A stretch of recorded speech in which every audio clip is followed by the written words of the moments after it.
계속해서 대구 경북 소식 전해드리겠습니다.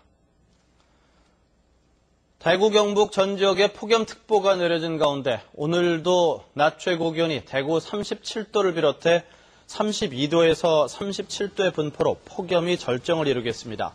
경북 남부 내륙 일부 지역에서는 대기 불안정으로 오후 한때 소나기가 내리겠고 예상 강수량은 5에서 20mm가량입니다. 대구 기상들은 당분간 35도를 웃도는 폭염이 계속되겠다면서 가급적 야외 활동을 자제하는 등 건강관리에 신경 써줄 것을 당부했습니다. 폭염 속에서 어제 오후 3시 반쯤 성추군의 한 공사장에서 우즈베키스탄 국적의 인부 37살 A씨가 의식을 잃고 쓰러져 병원으로 옮겨졌지만 숨졌습니다. 경찰은 폭염에 공사장에서 일을 하다 열사병으로 숨진 것으로 보고했습니다. 어제 오전 7시쯤에는 안동시 상하동의 한 비닐하우스에서 83살 신모 씨가 숨진 채 발견됐는데 경찰은 신 씨가 비닐하우스에서 일을 하다 열사병으로 숨진 뒤 하루 이틀 만에 발견된 것으로 보고 조사하고 있습니다. 푹푹 찌는 더위에 도심 가까이 있는 계곡의 야영장이 인기를 얻고 있는데요. 그런데 당장 이용도 안 하면서 미리 자리를 잡아놓는 일부 얌체족들 때문에 야영장을 찾는 시민들이 불만이 높습니다. 이상석 기자가 보도합니다. 구미시가 운영하는 금오산 계곡의 무료 야영장. 수백 개의 텐트들이 자리를 잡고 있고 더위를 피하려는 시민들이 나무 아래에서 물속에서 즐거운 한때를 보내고 있습니다. 애들하고 같이 오니까 애들이 너무 좋아하니까 자주 오고 싶네요. 오늘 밤에도 또 오고 싶네요. 열대야가 연일 기승을 부리면서 이곳에서 밤을 보내는 사람도 계속 늘고 있습니다. 하지만 계곡에서 야영을 하는 즐거움을 누구나 누릴 수 있는 것은 아닙니다. 찾는 사람에 비해 텐트를 칠 자리가 좁아 마땅한 자리를 찾기가 쉽지 않습니다. 그런데 주위를 보면 빈 텐트들이 여기저기 눈에 띄고 계곡 가까이나 산속과 같은 좋은 자리에는 이런 현상이 더 심합니다. 이렇게 빈 텐트의 주인들은 주로 주말이나 자기들이 필요한 때에 이곳에서 보낸 뒤 텐트를 철거하지도 않고 바로 집으로 돌아갑니다. 다음에 다시 사용하기 위해 미리 자리를 잡아놓는 겁니다. 이 때문에 야영장을 찾았다가 허탕을 치고 돌아가는 시민들도 보지겠습니다. 차라리 유료로 운영해야 한다는 불만이 터져나옵니다. 3일 전에 왔는데 그때 오니까 사람이 아예 거의 한 10동 치면 한 8동 없었어요, 사람이. 그 정도로 없어갖고. 그러니까 작년 같은 경우도 분명히 오래된 텐트들은 철거하겠다 그랬는데 제 생각에 그러니까 그걸 걷었으면 좋겠는데 안 하더라고요. 사정이 이렇게 된 데에는 공원관리사무소 측의 미지근한 대응도 빌미를 제공했습니다. 우리가 이제 제도도 하고 이래 안내문도 넣고 하거든요.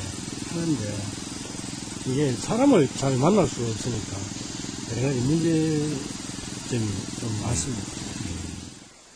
무료 야영장을 자기 별장처럼 생각하는 일부 얌체족들 때문에 많은 시민들이 피해를 보고 있습니다. MBC 뉴스 이상석입니다. 경성북도는 제54회 경성북도 문화상 후보자를 다음 달 23일까지 공개 모집합니다. 모집 분야는 인문사회과학을 비롯해 자연과학과 조형예술, 공연예술, 문학, 체육, 언론출판, 문화 등 모두 8개 부문입니다. 추천 대상은 경성북도 문화예술 발전에 공로가 있는 사람으로 관련 기관단체장이나 시장 군수 추천이 있어야 합니다.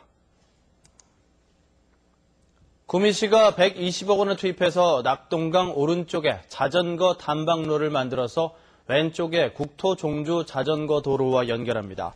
이달에 착공해 오는 2015년에 완공되는 자전거 단방로는 총 33km 길이에 5km마다 휴게 쉼터를 설치해 낙동강의 아름다움을 느끼게 했습니다. 하천 생태 관광 단방로 조성 사업은 문화관광체육부의 3대 문화권 사업의 하나로 국비와 도비 95억 원을 지원했습니다. 교육부가 대학생들의 중소기업 취업을 위해서 올해 처음 도입한 희망사다리 장학금 사업에 영진 전문대학생 14명이 선발됐습니다. 이에 따라 이 학생들은 이미 납부한 1학기 등록금 전액을 돌려받고 2학기 등록금 전액과 취업 준비 장려금 200만 원을 지원받게 됩니다. 또 고용계약을 한 중소기업에서 방학기간 동안 40시간 이상의 기초 직무훈련을 이수하면 졸업과 동시에 취업을 하게 됩니다. 대구과학대학교가 아동요리 전문가로 활동할 경북도 내 여성 30명을 대상으로 녹색 식생활 교육 지도자 양성 과정을 운영합니다. 오는 23일까지 계속되는 이번 과정은 아동요리 실습, 우리떡 만들기 등 이론과 실습 등 모두 67시간에 걸쳐 진행되는데 교육 이수생에게는 사단법인 한국아동요리지도자협회의 아동요리 지도자 자격증을 취득할 수 있는 기회가 주어집니다. 오는 2016년 전농약 인증제가 폐지되더라도 유기 무농약으로 전환하겠다는 농가는 전체의 36%에 그쳤습니다. 한국농촌경제연구원이 최근 전국 전농약 인증 농가 280명을 대상으로 전농약 인증제 폐지에 따른 의향을 조사한 결과 전체의 36.4%인 100여 명이 상위 단계인 유기나 무농약으로 전환하겠다고 응답했습니다. 계속 전농약 수준으로 농사를 짓겠다고 응답한 농가는 28.6%, 관행농업으로 후퇴하겠다는 농가는 13% 등으로 집계됐습니다.